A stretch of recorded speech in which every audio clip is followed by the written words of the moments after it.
Les modèles climatiques permettent d'effectuer des expériences numériques afin d'obtenir des projections soit sur les climats du passé, soit sur les climats du futur. Ces résultats sont utilisés lors d'études scientifiques, comme par exemple pour quantifier l'impact de l'émission de gaz à effet de serre sur le réchauffement de la planète. Notre modèle global, système Terre, est constitué de plusieurs sous-modèles couplés entre eux, représentant chacun une des composantes du système climatique terrestre. Donc l'atmosphère, l'océan, les surfaces continentales, la végétation, la chimie atmosphérique et la biogéochimie marine. Le modèle d'atmosphère en est une des composantes essentielles. Il modélise les écoulements des masses d'air autour de la planète et pour cela, on résout numériquement les équations régissant ces écoulements, dans notre jargon on appelle ça les équations primitives, sur un maillage sphérique.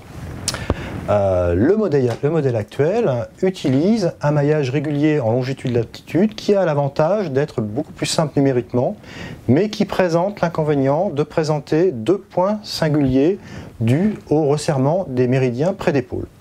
Ces points singuliers créent des instabilités numériques dont le traitement est extrêmement coûteux en temps de calcul, ce qui impacte fortement les performances du modèle lors des simulations sur les supercalculateurs.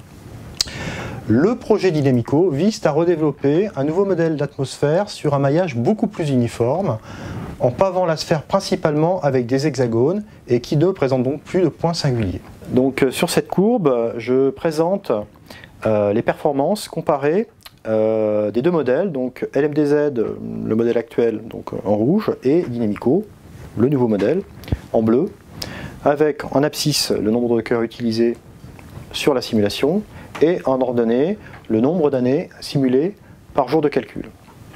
Donc ce que l'on peut voir effectivement, c'est que un nombre de cœurs équivalent, par exemple ici 256, Dynamico est déjà beaucoup plus performant que LMDZ, mais en plus il permet d'aller beaucoup plus loin en nombre de cœurs, donc 256 comparé à 2500 donc, pour Dynamico, et donc nous permet de réaliser donc beaucoup plus d'années simulées par jour, donc au maximum pour LMDZ 15 années simulées par jour, et Dynamico 270 années simulées par jour.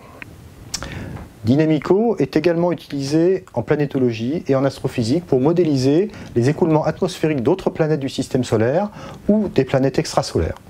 Voici par exemple une vidéo d'une simulation de l'atmosphère de Saturne où l'on visualise successivement les vents puis la vorticité. On voit bien que la résolution extrêmement fine permet de capturer les structures à très petites échelles, notamment la cascade de petits tourbillons qui contribuent à la formation des jets à plus grandes échelles.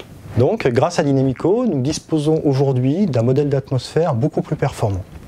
Le travail se poursuit actuellement pour basculer l'ensemble des composantes du modèle système Terre sur le nouveau maillage icosaédrique afin de préparer la nouvelle génération de modèles climatiques qui sera capable de tourner sur des centaines de milliers de cœurs des calculateurs du futur comparé à quelques centaines actuellement.